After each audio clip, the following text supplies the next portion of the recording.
হ্যাঁ, আমরা যখন ট্রাইব্যুনাল প্রথম ওনার বিরুদ্ধে গ্রেফতারি পরোয়ানা জারি করলেন তখন আমরা পররাষ্ট্র মন্ত্রণালয়ের মাধ্যমে রেড নোটিশ জারির একটা আবেদন করেছিলাম।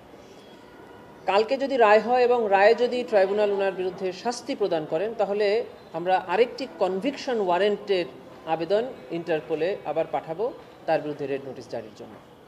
এখন বিভিন্ন গণমাধ্যমে নিজে কথা বলছেন, জি, এই ব্যাপারে সব কথা বলতে পারবেন। হাজির না হয়ে উনি যে সকল কথা বলবেন সেটা আইনের দৃষ্টিতে কোনো বক্তব্যই নয়, সামাজিক দৃষ্টিতে বক্তব্য, যেটাতে আমরা মনে করি যে উনি যে কোনো একটা সময় এসে বলবেন যে এখানে মামলা চলছে, এখানে যে মামলা হয়েছে এটা আমি জানি না বা জানতাম না, এটা বলার সুযোগ থাকছে না। উনি যে এই ট্রাইব্যুনালে কি মামলা হচ্ছে, কি কি অভিযোগ ওনার বিরুদ্ধে আনা হয়েছে এটা উনি জেনেছেন এবং উনি যে বক্তব্যটা ওনার আদালতে এসে দেওয়া উচিত ছিল এটা উনি পাবলিকলি দিচ্ছেন, এটা একটা বিষয়। দুটি হলো, আমরা এই ট্রাইব্যুনালে বিশেষ করে জুলাই গণঅভ্যুত্থানের পরে পুনর্গঠিত ট্রাইব্যুনালে আমরা চেষ্টা করেছি গণমাধ্যমের মানে আপনাদের মাধ্যমে সারা জাতিকে সাথে নিয়ে এই বিচারটা করতে, যেন শুধু বিচার হচ্ছে না, বিচারটা যে ন্যায় বিচার হচ্ছে এটা যেন জাতি জানতে পারে। এই জন্য আমরা একটা বড় অংশ প্রসিডিংস লাইভ করেছি। আমরা কি কি এখানে উপস্থাপন করছি, কি কি সাক্ষী এখানে এসে সাক্ষ্য দিচ্ছে, প্রতিদিন কোর্ট প্রসিডিং শেষে আপনাদের সাথে কথা বলছি, সাক্ষীরা নিজেরা এসে কথা বলছে।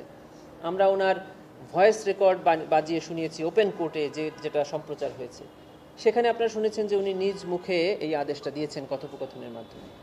এইটা প্রত্যেকটি অপরাধী পৃথিবীতে এখন পর্যন্ত যত এই ধরনের মানবতা বিরোধী অপরাধ হয়েছে কেউই স্বীকার করেনি যে ওনারা অপরাধী, তারই অংশ হিসেবে উনি অস্বীকার করেছেন, কিন্তু আদালত এটাকে ডিসাইড করবেন যে উনি আদৌ অপরাধী কি নয়। আপনার এইটার প্রেক্ষিতে আমি একটা প্রশ্ন করছি, সেটা হলো যে বাংলাদেশ সরকার আনুষ্ঠানিকভাবে ভারতকে বলেছিল যে শেখ হাসিনার যে কথাগুলো বলছেন, মিডিয়া ইন্টারভিউ দিচ্ছেন, এটি যেন প্রচার না হয়।